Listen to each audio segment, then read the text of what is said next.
everyone, and thanking you to join us for this interview with Lucia. Before we start, I would like to introduce ourselves very quickly. I'm Marie-Liesse, Mandula, General Secretary of MMM. I have been working for MMM in the past 20 years, and I love my position because it gives me a very good overview of what is happening inside the organization, but also all the very enriching interactions we have with our members. One, Mulheres, Obra is one of them. And now Lucia is working with MMM France. She's Spanish, married to a Frenchman, has been working in a big auction sales house. She's an expert in old paintings, and she has 2 young daughters. And after juggling with her work and family responsibilities for a while, she decided that she wanted to take more time with her children. And so she is not working professionally just right now. And then, Lucia, you discovered MMM. Can you tell us why you decided to join MMM? Thank you, Marie-Liesse. Yes, of course.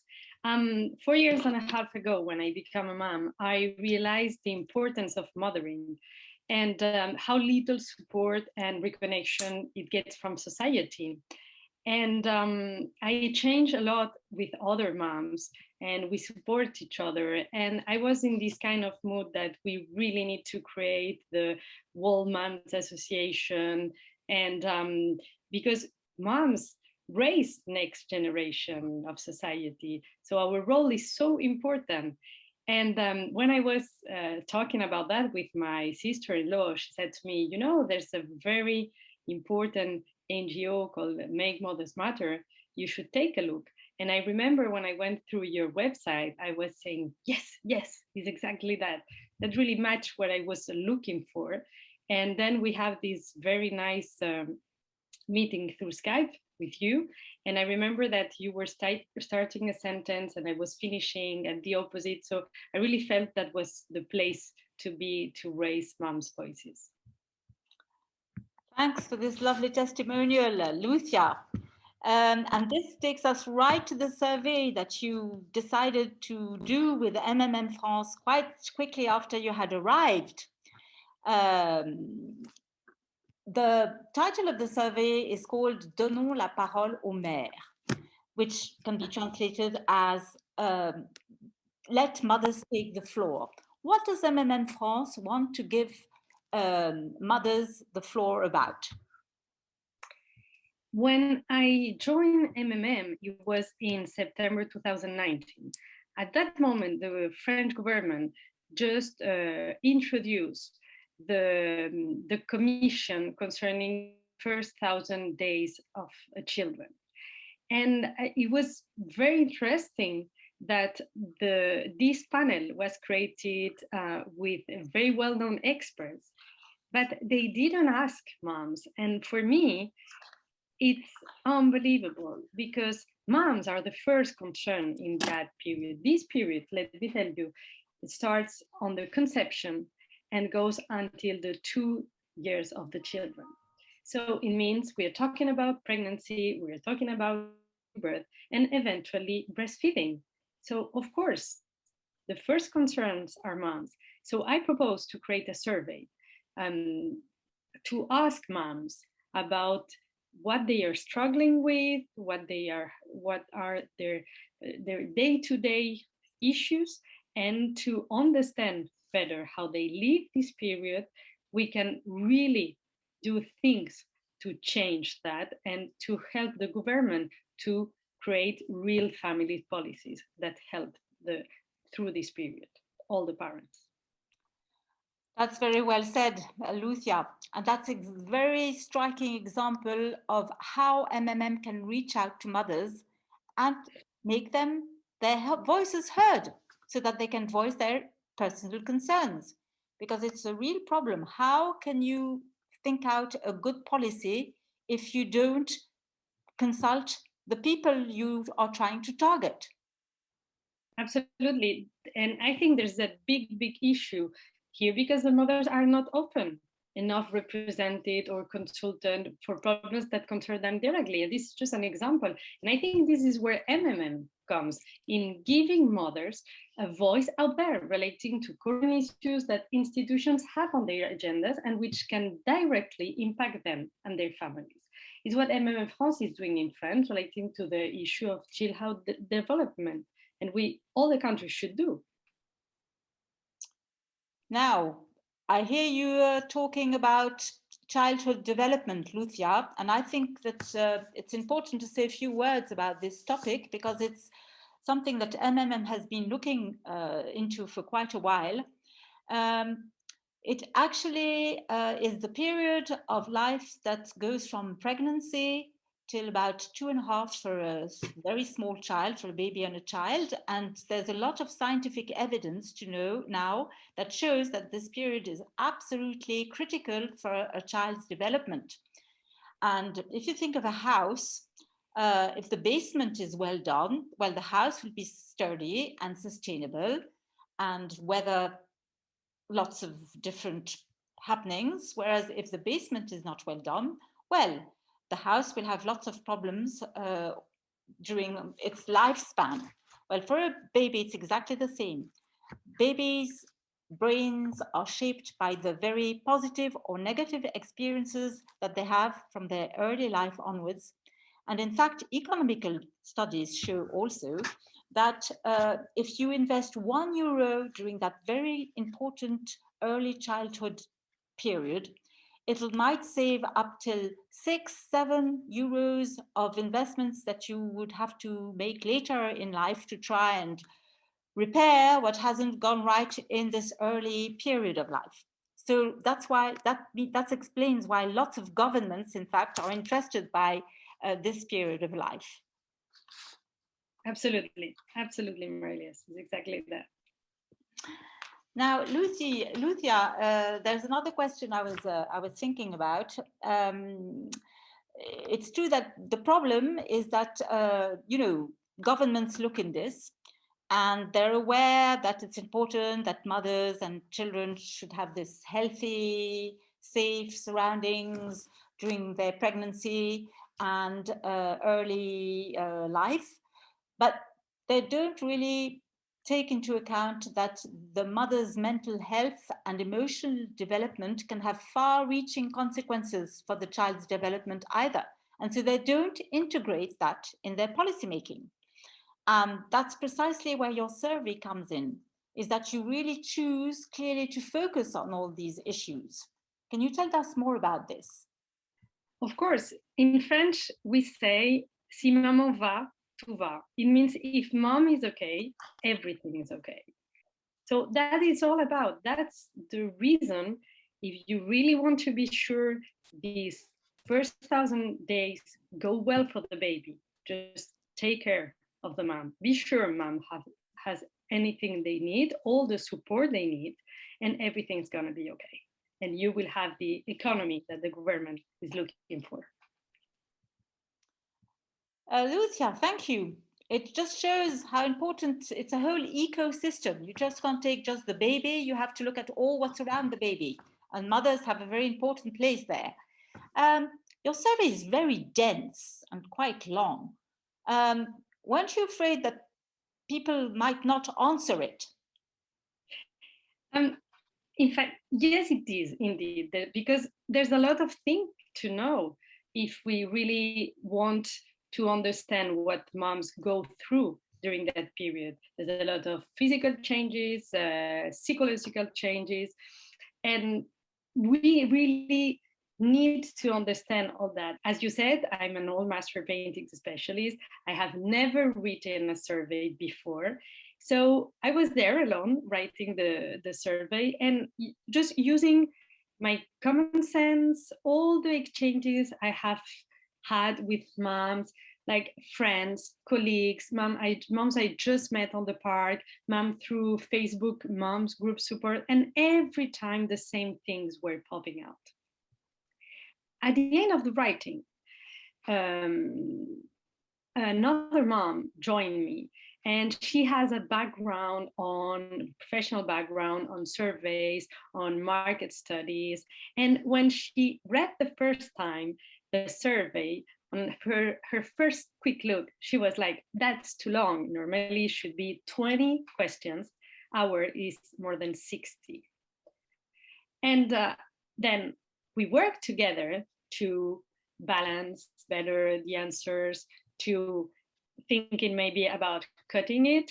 But when she was involved on the writing, every time we tried to cut something, she was like, but this is so important. So finally, we we took the risk of having a big survey.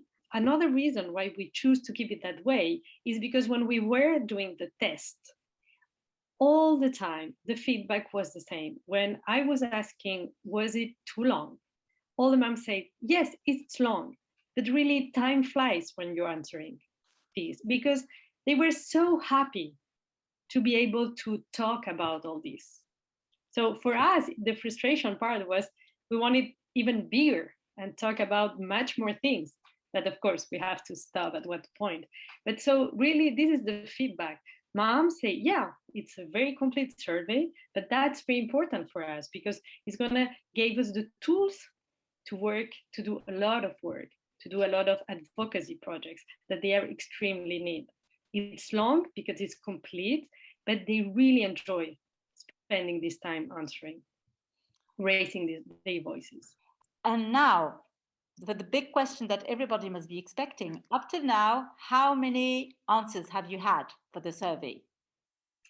We have more than 21,000 moms that had answered the survey today. What a number, Lucia.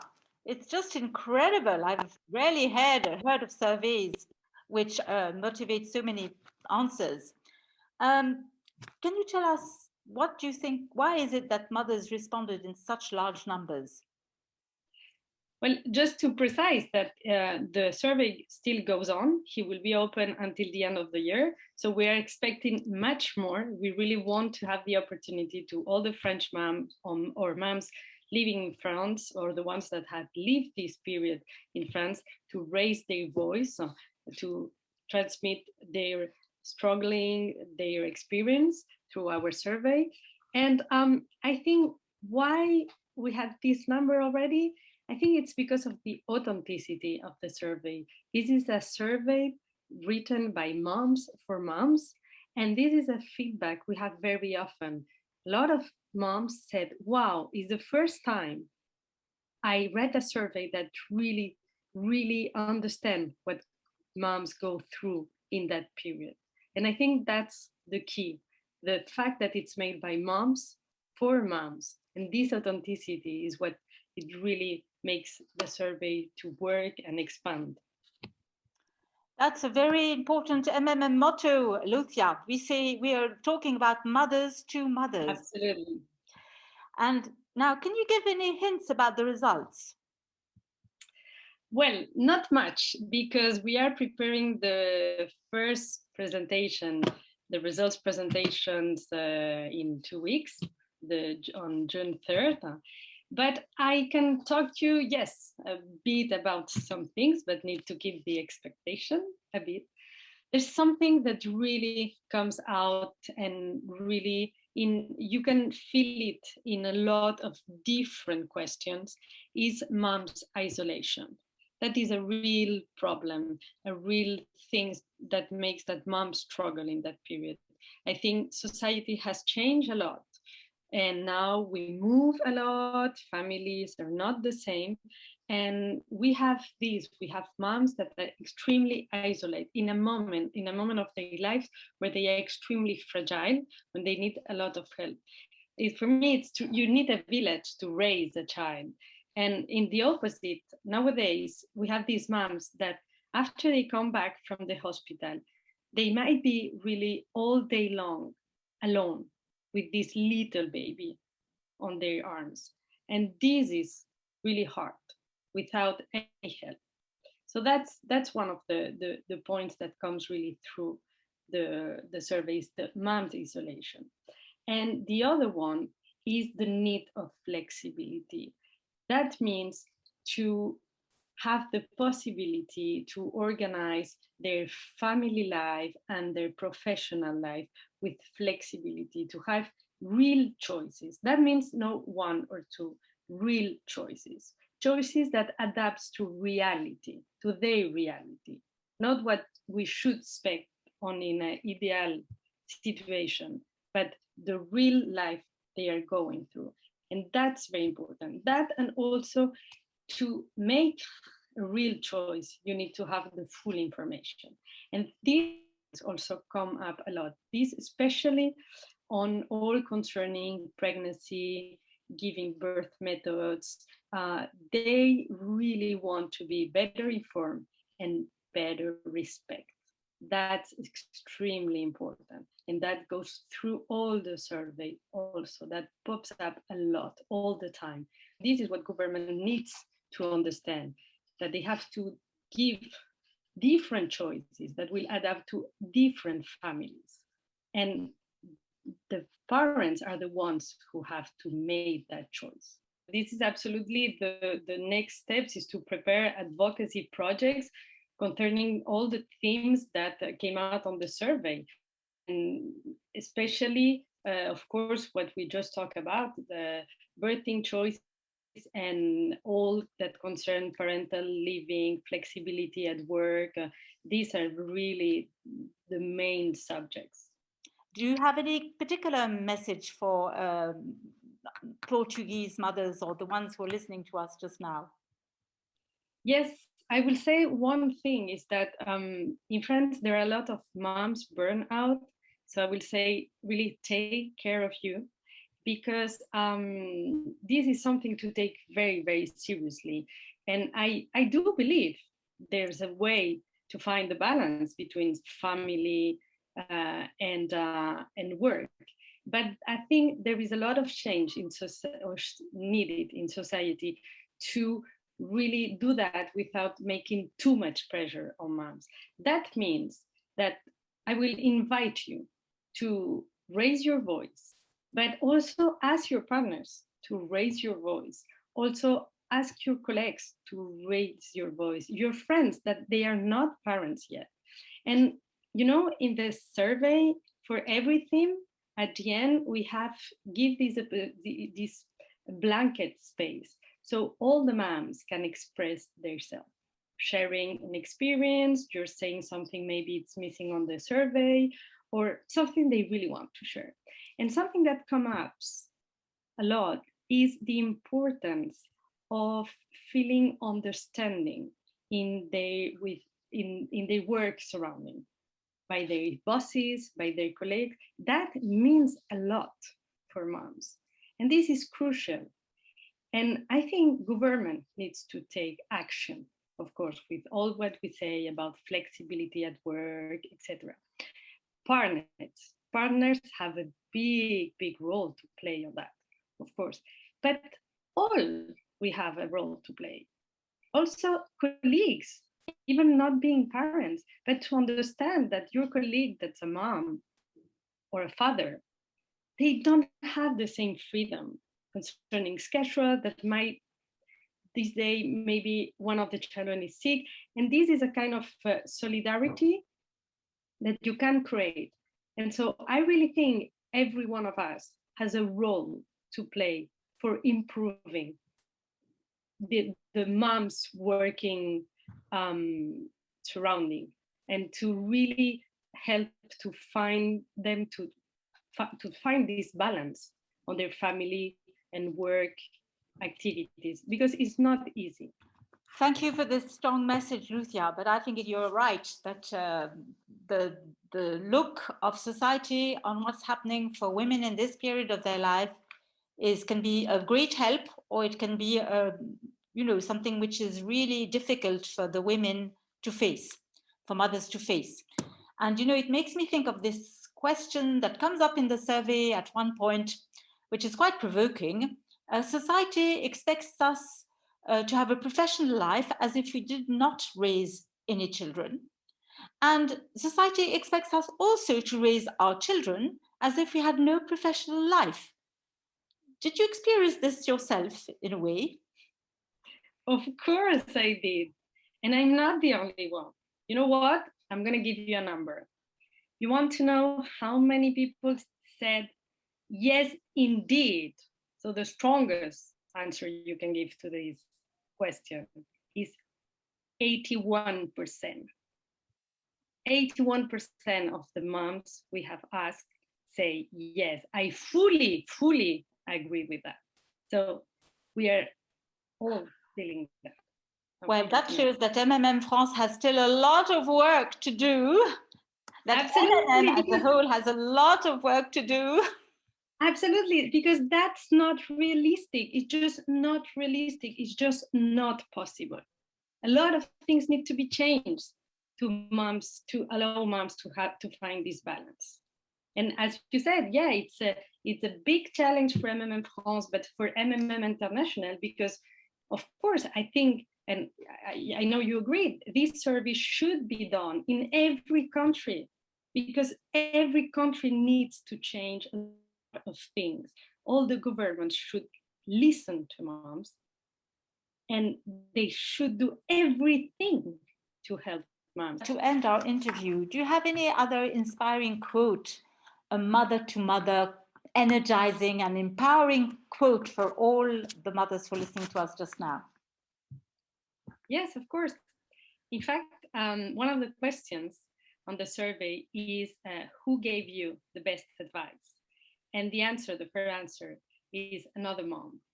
And then we ask, do you want to share this advice with us? And the advice that comes up the most is trust yourself, be confident. As a mom, for me, you are a superheroine, you have superpowers, but really it's just trust yourself. And what people should do is to respect this mom choice. It's very important. I think that will help a lot. When you are a young mother, you have a lot of people surrounding you, sometimes saying what you should do, what you should don't do. And people in that period should be there to help and not to judge, really to respect their choices, because mom knows what their children need. And I think that joins what we talked before about choices, about respect. And really that is, 21,000 moms answering this survey is a lot. And this is the advice that comes out. It's trust yourself. Trust yourself. Well, I think, this is a marvelous way of concluding our interview. And thanks so much for having answered all those questions with such conviction, Lucia. I see there are a few viewer questions coming across, and I would like to put them through to you. Well, perhaps one of them is concerning this pressure mums can feel, from society and having all these things to do. Anything else you'd like to add about this? You've already mentioned quite a bit about mums' pressure, but... Well, for me to talk about this crucial role of moms is not to put more pressure on them. For me, it's the opposite. It's the fact that if society understands the importance of that role, they will do everything to help moms in that period. So for me, it's not really putting more pressure. It's just showing the reality. This period, moms are carrying their babies, giving birth, are extremely important periods in tomorrow societies. So their role is crucial, and society should do everything they can to help to go them through that period. Okay, Lucia, that's very nicely said. Now, what about dads? They have a role in parenting too. Is there anything you can say about what mums think about what dads must do or not do during this period? It's very interesting because there's two questions that are in the survey, and one is concerning the postpartum depression. Okay, and when we ask to the moms that had gone through a postpartum depression, and they are more and more, what would avoid they think they can avoid the postpartum depression. What must help them through this depression? The answer is 55% answer a longer paternity leave. So that shows how important partner's role is on that period. The role of partners are absolutely crucial in that period. And another question was concerning, did you feel enough support by your partner during that period of time? And the answer is 60% say yes. So it's very good, very positive. But wait a bit. Next question is, do you think your mental load is equally shared with your partner? And here you go, you have 60% of no. So there's something that doesn't go well here, doesn't sound right.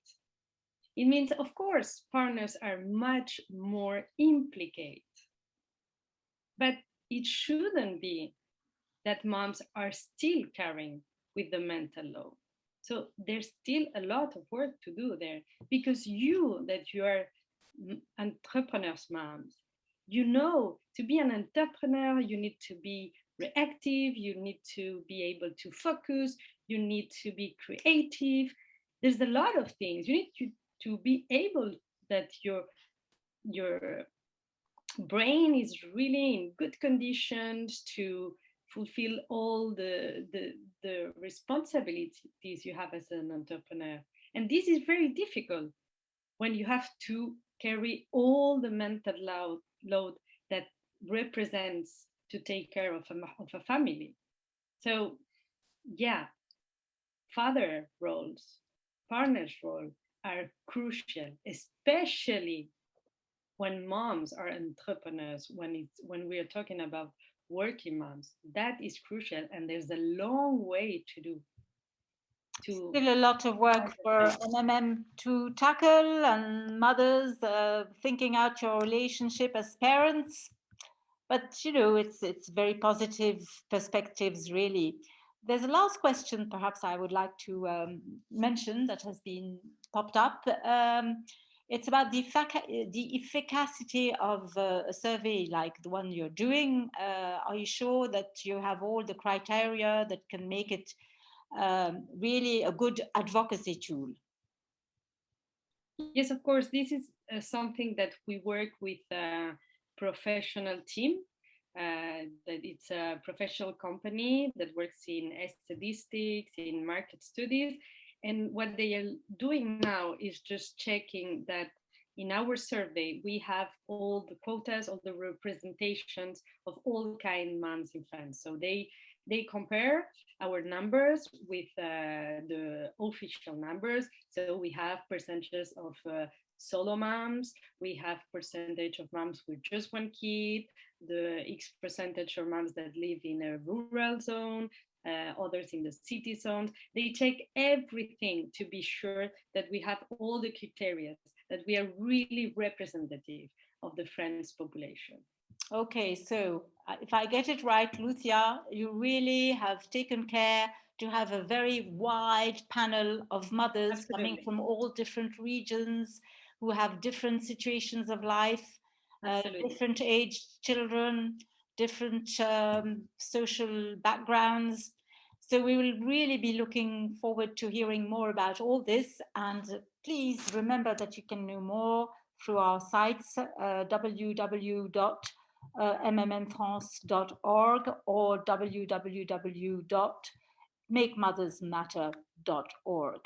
And thank you very much for listening to us. And I hope we can meet perhaps one day, not only through our screens with Portuguese mothers. And thank you very much for the lovely time we spent together. Thank you, Lucia, for having answered all those questions with so much conviction. And I'm sure it's very inspiring for lots of people who are listening to us. My pleasure. Thank you, Marie-Liesse.